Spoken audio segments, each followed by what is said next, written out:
y'all, welcome back to Kim's Southern Sanctuary. It is finally Friday. It seems as if the weeks keep getting longer and longer and longer, but that's okay. It's Friday. We've got plans for the weekend. I get to go out of town tomorrow with my mom, my sisters, and two of my cousins. We are going shopping for my niece's wedding. So we've got that coming up in June. Everybody's really excited about that. So tomorrow we kind of get to have girls' day. No men, no husbands. A couple of the older girls are gonna go with us, like my daughter, and then two of my older nieces are gonna go with us. So we aren't gonna really have any little ones. So it should be a fun day. So I've been doing these videos on Fridays, and I've really enjoyed doing these Friday videos where I just kind of like talk about whatever. And lately I've been talking a lot about education related to the pandemic and mental health of our kids. And I feel like I'm doing this because it's important. It's an important topic. Every day, every morning that we have cut the news on in the morning, they are talking about kids getting back in school and the mental health of our children during this time of the pandemic. I'm sorry if things are bouncy. Our road is horrible. So it's really, to me, a big issue because of what I do as a job. I've said in other videos that I'm a behavior strategist or a behavior interventionist, kind of the same thing, for our school district. We have 11 strategists in our parish, and we mostly deal with we deal with a lot of stuff. We help with classroom management. We work with kids who are ADHD. We work with kids who have behavioral disorders. But most recently, we have been spending the bulk of our time on mental health. If you don't think that our kids' mental health has suffered through this pandemic, then there's something wrong with you. I was watching Fox News this morning because that's what we watch, and they have really spent a lot of time talking about mental health, and they've had a lot of parents on, they've had a lot of people from school districts on, talking about getting our kids back into school, because those kids not being in school is truly affecting mental health. And I'm going to tell you, they're not just saying it to say it. It's real. It's true. I see it as someone who works in the field of education, and I see it as a parent. On the education standpoint, let me kind of just share this story. I serve multiple middle schools, 6th, 7th, and 8th grade schools. One of my schools has 400 students, 7th and 8th graders. This week, they came to us, us being myself, the guidance counselor, and they have a social worker through their school-based health center. So they came to us and said, hey, we want to get a number of kids who have been referred to y'all for mental health, some type of mental health issue, whether you've just seen them once or you've seen them multiple times. And they're like, we're just trying to get a number. We just really want to see. So when it was all said and done and we all three did our lists, that number was like 132. 132 kids out of 400 had been seen by someone on the school staff for a mental health issue. That could have been for depression, that could have been for anxiety, that could have been for self-harming or suicidal thoughts. 130 out of 400. That's a big number. That's a huge number. And in the past, that number had not been that high. So can you imagine we only see those kids. Sometimes we would see them 2 times a week at school. Sometimes they would come to school 3 times a week. But there's time when they're by themselves. And this school is kind of like middle to low socioeconomic. And so there's a lot of poverty in that area. There's a lot of single parent homes. There are a lot of homes where a grandparent is taking care of or raising that child. There are instances where the parents are addicts. Just lots going on. And this school does an amazing job of focusing on the whole child and not just the academic. Because if we don't focus on the mental health, the academic portion is not going to come. It's simply not going to come. If they're depressed, if they've got anxiety, if they're having suicidal thoughts, academics come second. We've got to work to get those kids in a good place mentally in order for them to learn academically. And I'm going to tell you something. Some of the kids that we are seeing are students who in the past have been honor roll students. These babies are struggling with just keeping up. I sat with a young girl the other day, and her mom has been harping on her about her grades. But it's not her fault. Like, she's doing the best she can. She can't keep up because it's just too much. It is too much.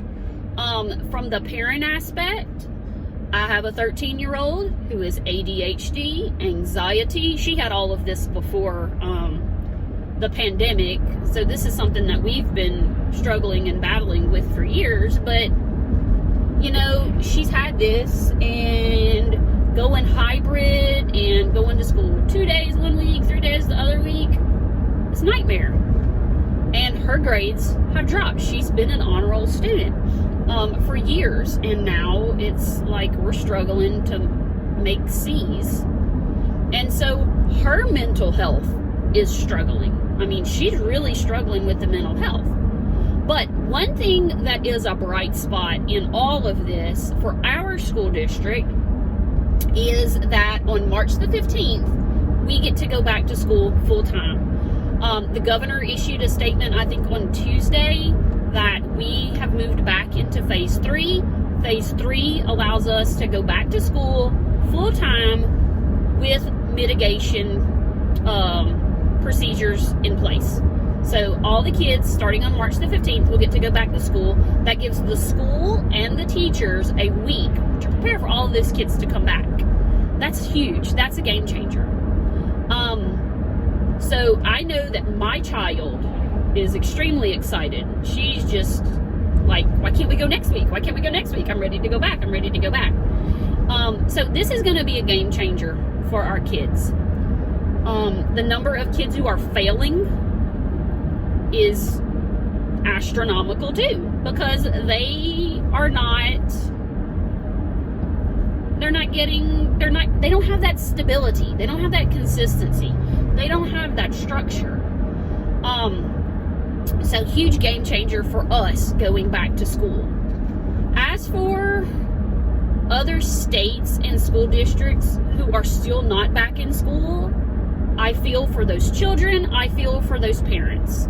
Again, watching the news this morning, they're interviewing parents and they're like, we want our kids back in school. This is not good. My kids are suffering mentally, and the root of it is they are not in school. They are depressed. They did a report on one parent. She came on, she said her child is 11 years old and has been diagnosed with depression. And at the age of 11, they wanted to put her in an antidepressant. No, that's not right. It's not right. Kids that age should not be on an antidepressant. Kids are missing out on so much. They have lost almost 2 years of learning, because we're coming up on a solid year for when everything completely shut down. So we're coming up on a year of that. What we're seeing is with our little ones in kindergarten, they miss that prime time of learning. March, April, May for little ones is like prime time of learning. So now teachers are having to catch up, and it's a struggle. The curriculum has not changed. The standards have not changed. Teachers are still being required to teach the curriculum. And in our state, we are going to state test. We are going to take the LEAP 2025 test. It doesn't matter that these teachers have only been able to teach half of the curriculum this year. It doesn't matter. But I'm going to tell you what, when those scores come back, it's going to be eye-opening how far behind these kids are because they have not been in school. And if you are an educator in a state that is still shut down, I just don't know what to say. In the South, we never stopped. We never slowed down. I mean, yeah, we closed in March, but we came back to work August the 10th. We came back to work August the 10th. We started back in a hybrid schedule. We've gone full-time. We've gone back hybrid. And you know what? We did it, and we dealt with it. And we did it without vaccines, but we did it with proper mitigation procedures in place. And I can tell you that our schools and our school district has done a great job of following those mitigation policies and procedures and educating those kids to the best of their abilities. Teachers' unions need to stop.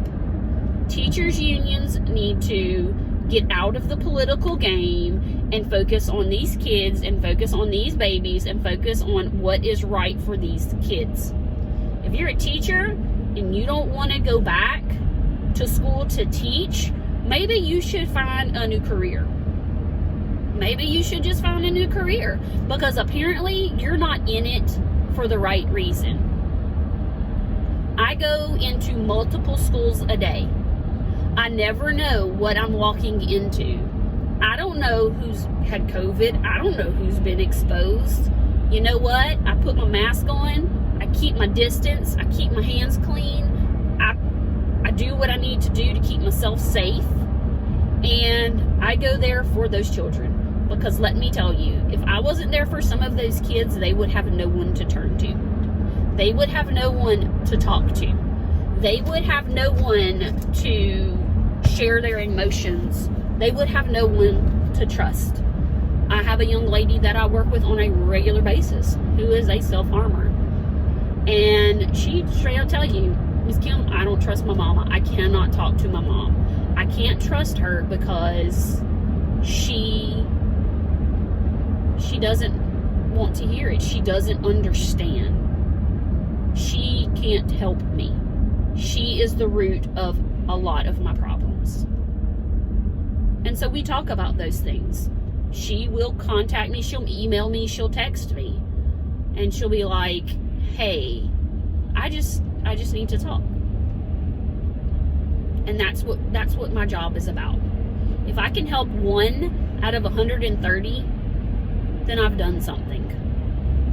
If you know of a child that is struggling, if you know of a parent who is struggling helping their child, reach out to them. Sometimes someone else can help us with our child. You know, we had to turn to my mom for help with our daughter who was on a hybrid schedule. She was staying at home on those days by herself, and she wasn't getting her work done. And I was thinking that she was, and that was my fault as a parent, not following up as good as I should have. But when I finally got down to it, she wasn't doing her work, so I had to go ask for help. I had to get my mom and my dad to help. There are people who will help you. You don't need to do it by yourself.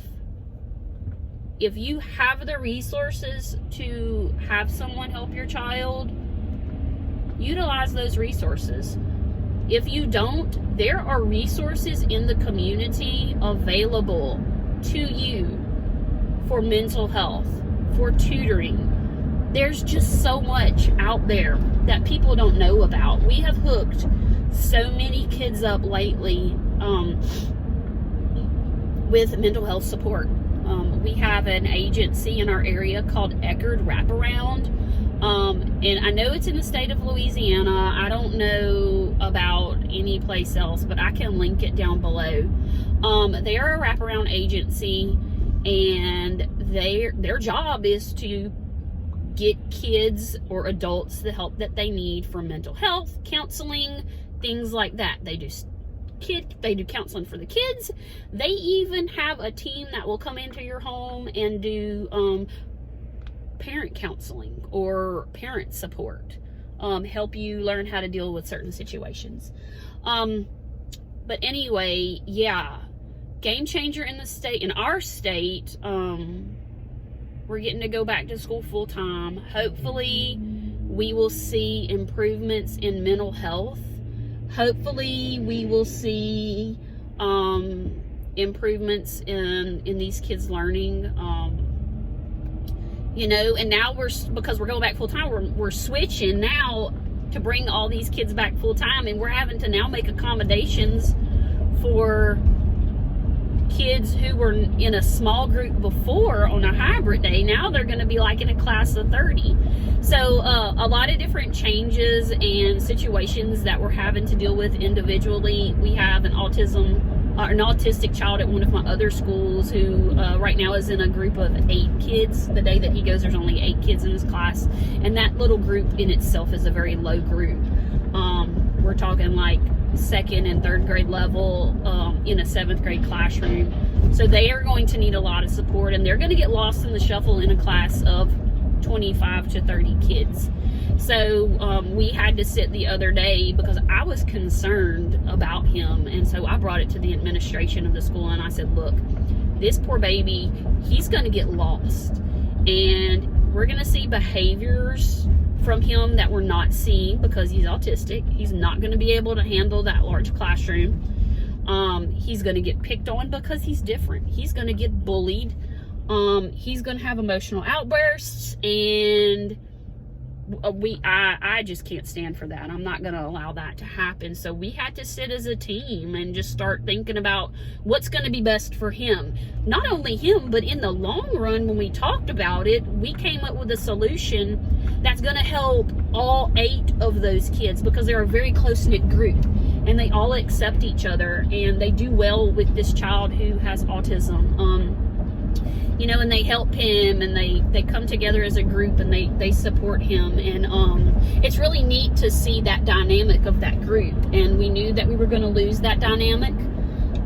We also thought that bringing more kids back in with that group would bring out behaviors in some of those other children. So what we ended up doing is that team of teachers has a virtual block every day, where they twice a week go on and teach a virtual lesson to the kids who are still virtual.